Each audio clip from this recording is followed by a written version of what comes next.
Now, here's a story about a young lady committed in a church. Probably she's been there for a long period of time. And there was this gentleman in the church who happens to be the center of attraction for virtually everything that happens in the church. He's the leader of the choir, the leader of the youths, also one of the assistant pastors in the church who coordinates services and other affairs in the absence of the pastor. And of course, the envy of everyone, the major spotlight in the church. Now, she counted herself to be very, very lucky and favored when the elders of the church chose her to be this vibrant young man's wife. Now, she saw it as a miracle because she didn't see herself worthy of being this young man's wife. In the process of their courting, like in most religions, you're not allowed to be intimate. You're not allowed to have sex or any kind of knowledge of the person you're about to get married to. And it stayed that way for this lady and this young man. They courted for a period of less than 3 months, and the church sponsored their wedding. And it was a marvelous, glorious celebration. Now, that's not even the main point. The trouble started when they actually got married and went home. She stayed 2 weeks straight, 2 weeks, without any form of intimacy with the husband. Not even hugs, kisses, let alone sex.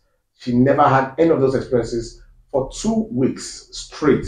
Now, most times she would stay up awake waiting for him to come to bed. Obviously, she's the very modest type. She would wait. She wouldn't want to be on to initiate anything, but she would wait for him to come to bed. And when he finally came at night, he would say he's exhausted, give excuse of church responsibilities and other excuses, and he would just sleep off. It continued like that for a period of 7 to 8 months. Now, on the 8th month, on this fateful afternoon, she came back home, unexpected, unannounced. Probably she was meant to be somewhere at that point in time, but just happened to come back home to her own house and found her husband in the living room having sex with one of the youth leaders in church. And guess what? This very youth leader was a young man, a younger man. So it's blew her mind, discovering that the challenge she's been facing all along was not just because her husband was tired or uninterested in her and all that, was strictly because her husband is gay. Now, the young man who the husband was obviously having sex with stood up confidently, looked at her like someone who's trying to infringe on his own territory, and dressed up and walked away. The husband went on his knees, begging her.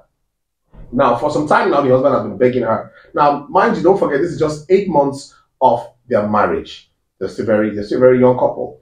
Now, the husband has been begging her not to spill the beans, not to let anyone know about this very issue because of his status in the community, status in church, how relevant, how highly placed he is in church. He would be stripped of everything if this information were to come out. Now, she's in a crossroad. She's asking for your help right now to know if she should just pack up her things and walk out of the marriage, or go to the elders of the church and report the husband and let them know who he really is, and also get involved the other youth leader, because he could also engage in similar things with other members of the church, all right? Or she should stay with him like he's pleading, remain with him, be understanding and tolerant, and keep his secrets, because their church does not support divorce. Now, it's up to you. She's really waiting for your opinion on the next move, the next step for her to take. I'll be right back.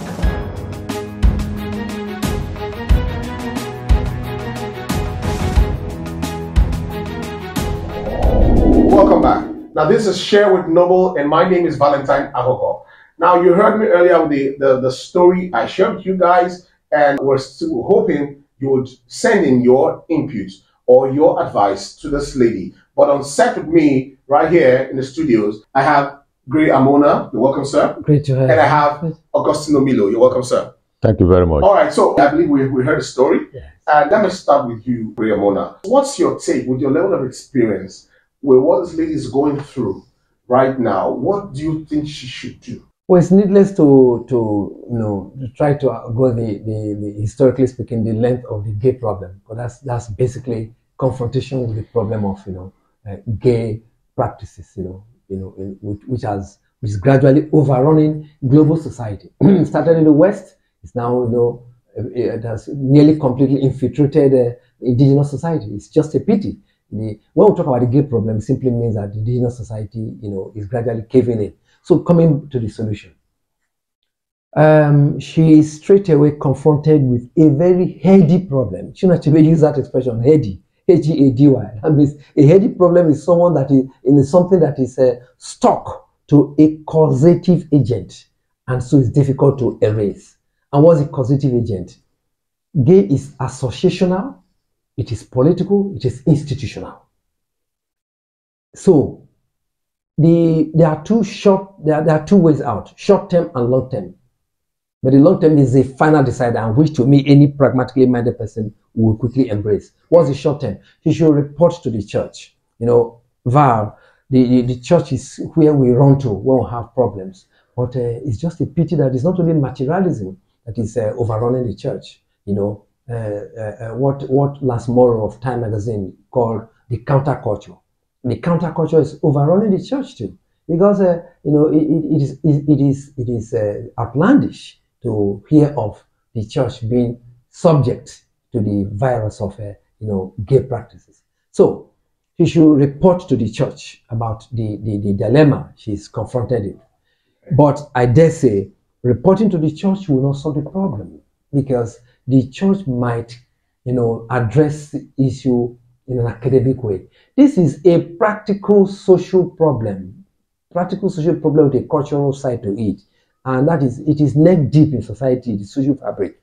The long-term solution is to say bye-bye to the relationship. That is just a practical way out. Okay. Augustine Miller, what do you have to say about this? Are you going to tell the same line, or you have a different perspective? No, not exactly. But I want to say that it is actually a pity that these are the kind of things we see in today's churches.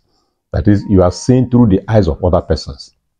In the olden days, in African settings, if you wanted to marry a man or a woman, your parents or whoever was interested in you, or the people that were referred to as Alarino in Yoruba land, Alarino. Yes, they will go after, they will help you to investigate the person by consulting oracles.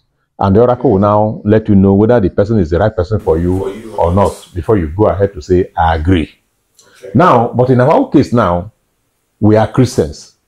And as Christians, we believe in what the Holy Spirit tells us. But unfortunately, many of us now rely on what the Holy Spirit has told other people.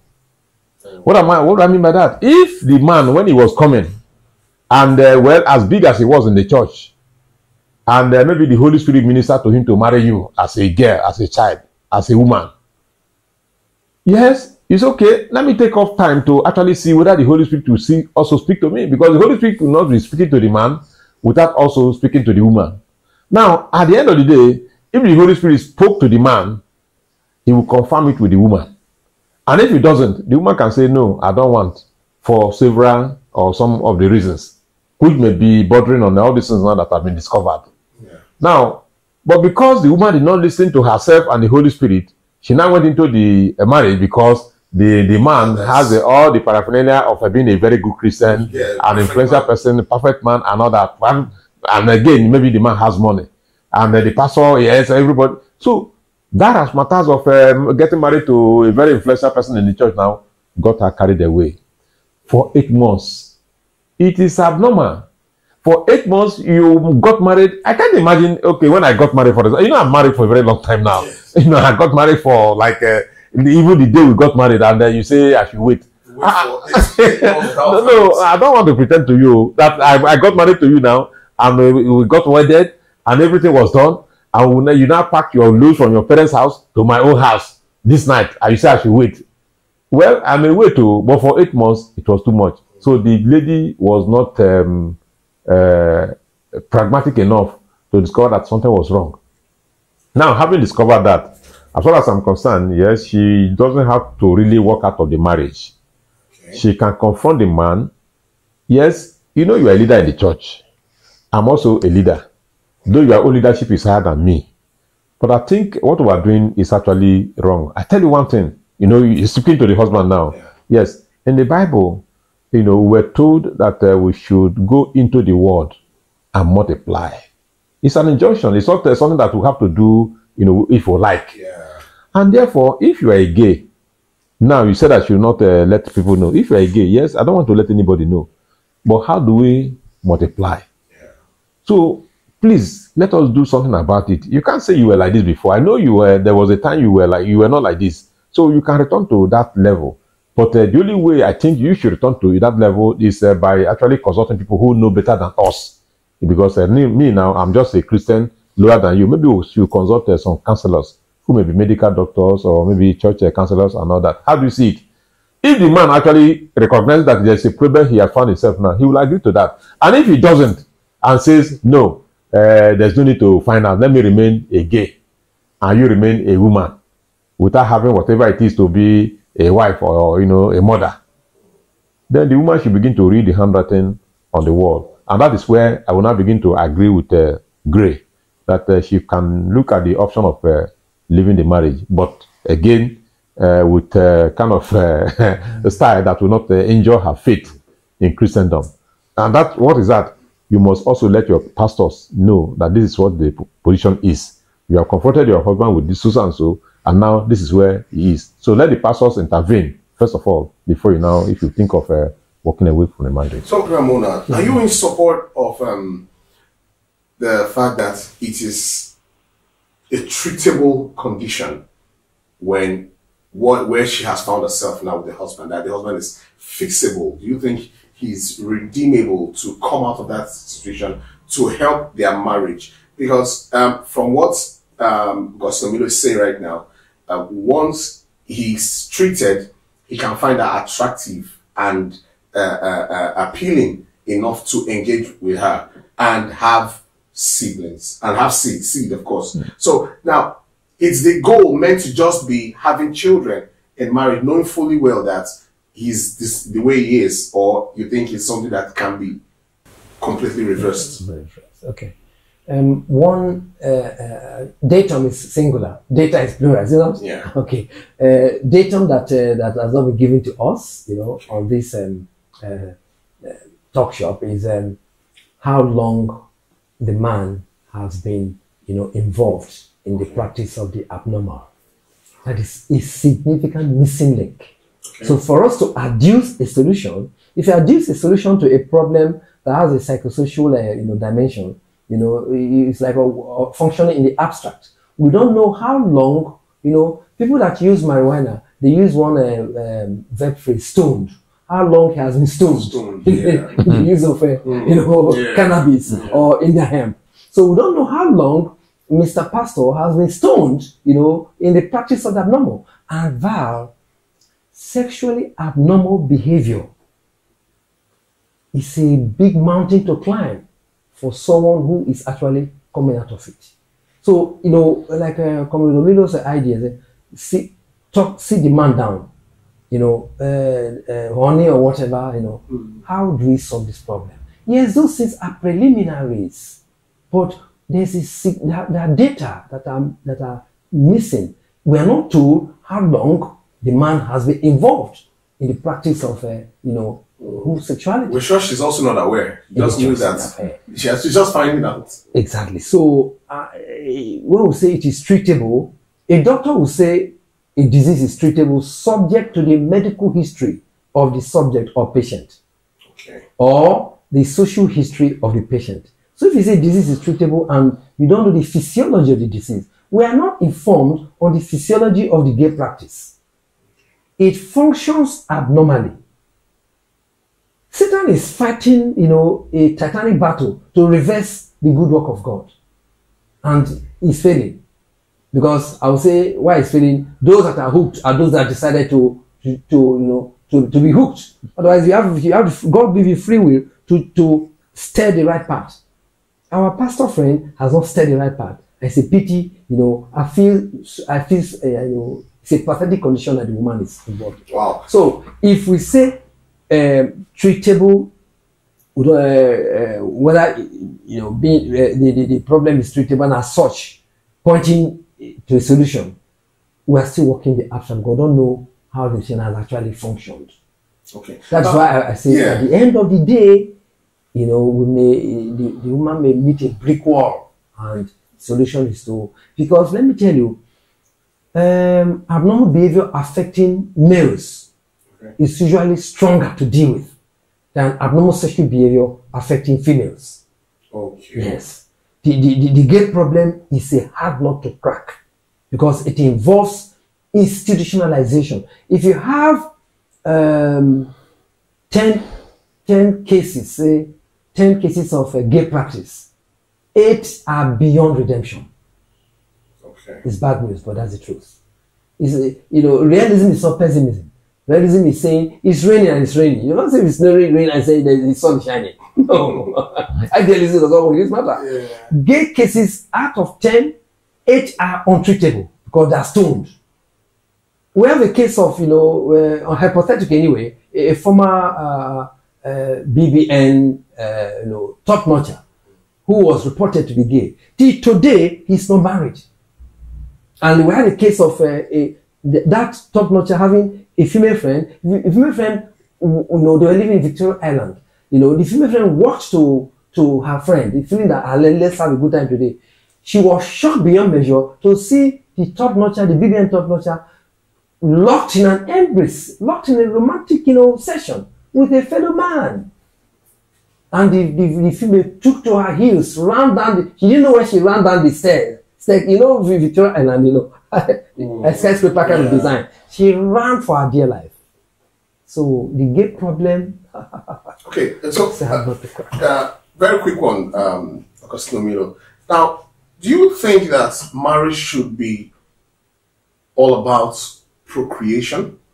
And also, apart from marriage being about procreation, are you in support of arranged marriages? Because now she was arranged into this stuff. Sometimes our parents would insist that they know better than the children. So the elders know and see better than the children. Of course, in the house of God, the elders are the wisest. The leaders, the parents are the wisest. So whatever decisions they make, it's binding on the children.